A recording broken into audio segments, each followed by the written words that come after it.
The WEF want digital IDs. The WHO want vaccine passports. But to suggest that these non-elected bodies are working in conjunction makes you a conspiracy theorist and a fascist or a communist, depending on who you hate that week.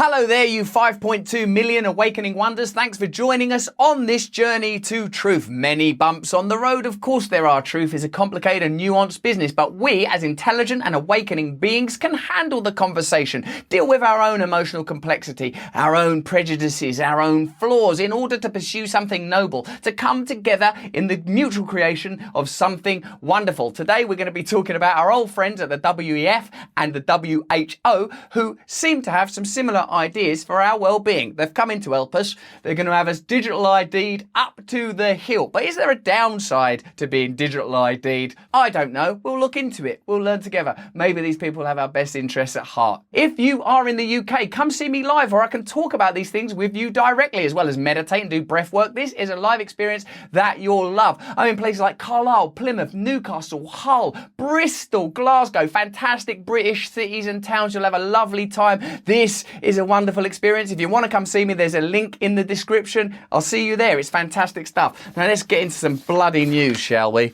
The World Health Organization will meet with member states and reps from vaccine certification credentials groups to discuss a global vaccine certification system. Over the last 2 years, vaccine passports have become compulsory for international travel in some countries. However, different regions and countries have different standards when it comes to proof of vaccination, meaning a passport that is verifiable in one country might not be verifiable in the other. So, we need some help. Is someone going to step in? Is some centralised, non-elected, dubiously funded body going to step in and save us? The World Health Organization wants to get involved. Oh, thank you. Get involved in pulling it all together under a global system. Who among you doesn't like a global system? Who watching this isn't praying for the day where we can have one centralised government dominated by billionaires and their funds and their foundations? Yeah, then we can get all the guidance we need from the WEF, the IMF, the WHO. Just in case you don't recognise English sarcasm,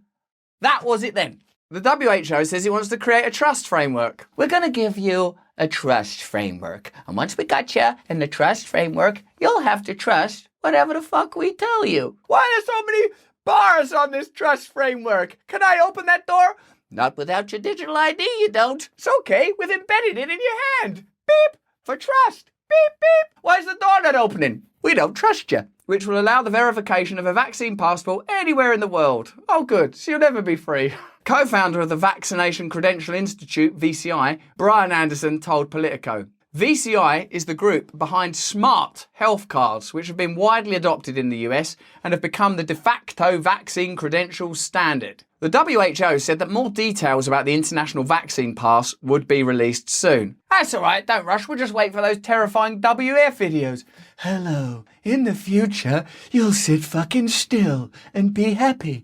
You won't have a penny to your name, but you'll be so pleased with yourself, sat there, drooling in front of a screen. We're going to build you a nice trust framework. Would you like that? You don't need to tell me. I don't like to pry. The Gates Foundation is the second largest contributor to the WHO. As of September 2021, it had invested nearly $780 million that year. According to Politico in 2017, the Gates Foundation has pumped more than $2.4 billion into the WHO since the year 2000. Without wishing to suggest any malfeasance, do you have any concerns that an unelected, undemocratic body such as the WHO that are significantly funded by the Gates Foundation have an incredible amount of influence on global policies regarding something as significant as digital ID or vaccine passports? That transcends national democracy. In effect, that is already a kind of centralised form of government. Not in an explicit and overt way, but if you consider government to be a synonym for control, and if you think that the outcomes, opinions, policies, ideas of WEF, WHO sometimes filter down in the same way that many of their apprentices, Trudeau, Putin, Merkel, Blair, Brown, end up in positions of government, that is an incredible amount of influence. I'm not suggesting that the WHO supersedes national democratic measures, but we can watch unfold, can't we, now in real time, whether or not global vaccine passports and digital IDs are implemented, and we can see how national and international media and national governments handle and convey that matter, knowing all the while for a fact that the Gates Foundation is the second largest funder of the WHO, which we can now see is where these policies and ideas originate from. Every government introducing a vaccine certification vows that their use is voluntary and no personal information will be held beyond its necessity. There you go, a vow from the government. Nothing else to worry about, nothing else to think about. When have a government ever gone back on a vow? But governments have been far from unanimous, even on such basics as whether you need to show the pass to enter a bar, much less on how long and by whom our intimate information will be held, owned, or overseen. New York, for one, is not expecting to mothball the technology when COVID wanes. Bought in for COVID, remains after COVID. Bought in for a reason, for a crisis, remains after the crisis. Along with IBM, the designer, state bureaucrats are exploring how the platform could be retrofitted to verify other types of records and credentials, according to Vox. Experience with the Excelsior Pass has accelerated our thinking about digital government, said the architect of the program. I bet it's accelerated it, but we can show you documentation from 2016 that showed that these kind of programs were desired. So it was bought in for COVID, it's remaining after COVID, they're retrofitting how it could be used for, oh yeah, that's convenient, but you didn't have any plans prior to that then. Once biodata are collected and filed, cautioned Hamid Khan of the Stop LAPD Spying Coalition, there's no delete button. Right, so once this thing is implemented, there is no going back. That would suggest to me that at a minimum, there should be some democratic procedure in place to ensure that it's what populations require. Now, you know that probably what would happen is that a state of fear would be generated that's so significant that people would vote, oh God, we need it to help us. Because like it says, initially these things will be introduced voluntarily, but then, now there's a state of emergency, so we got to keep it, and we're going to apply it in this way. So without real democracy, which is the thing we're all promised and pledged, that's what we go to war for, right? Because we're a democracy. Well, in a democratic situation, what you would do is you would discuss that and people would vote for it, and if they voted against it, you wouldn't have it. But people don't like democracy because sometimes democracy leads to the will of the people being implemented. When biometric data, bodily attributes digitized, are married to surveillance technology, both the potential for profit and the ambitions of the techno-futurists inflate without limit. We've already seen the impact of social media, how we can mine consciousness and mold behavior. That's before we get to the level of knowing about biodata and stuff that sort of sounds frightening and futuristic even to discuss. If anything, there is a requirement for regulation around this stuff that involves the will of ordinary people,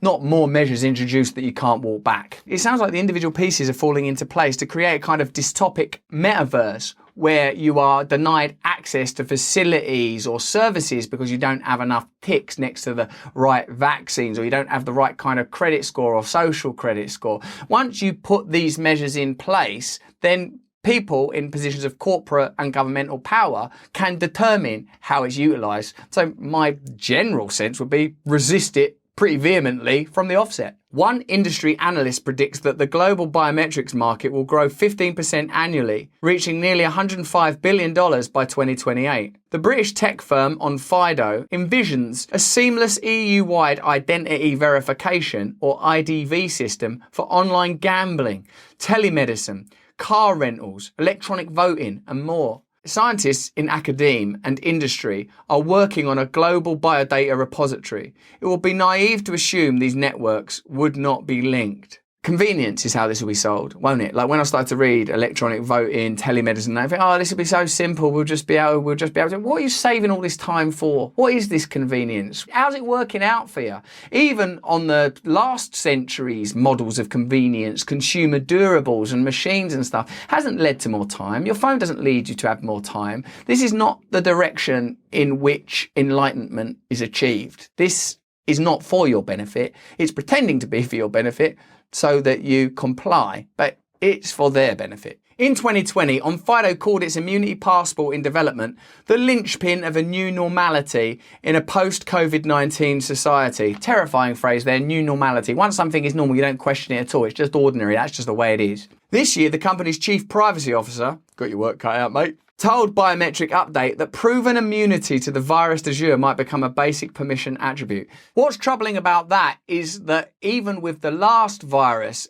it's now been proved that natural immunity and some smaller than recommended amount of vaccination are at least as effective, and much data suggests more effective than the recommended 3 doses of the vaccine. We'll show you that video. We'll link to it at the end. Yet the CDC has not updated its policy to acknowledge and recognise natural immunity in any form. So imagine that application to these suggested measures. That is not even about immunity, it's about following the sanctioned and prescribed steps, regardless of what science might say about immunity. So it doesn't become about immunity, it becomes about control. It becomes about do as you're told. The surveillance technologies of the war on contagion are inherited from the war on terror, and the software is encoded with the same forever war mentality. Both fight risk rather than actual threat. When the enemy is protean, like suicide bombers and viruses, the calculation of risk is easily manipulated and often subjective. And I would say just on the individual level, we're kept in a state of anxiety and fear because risk is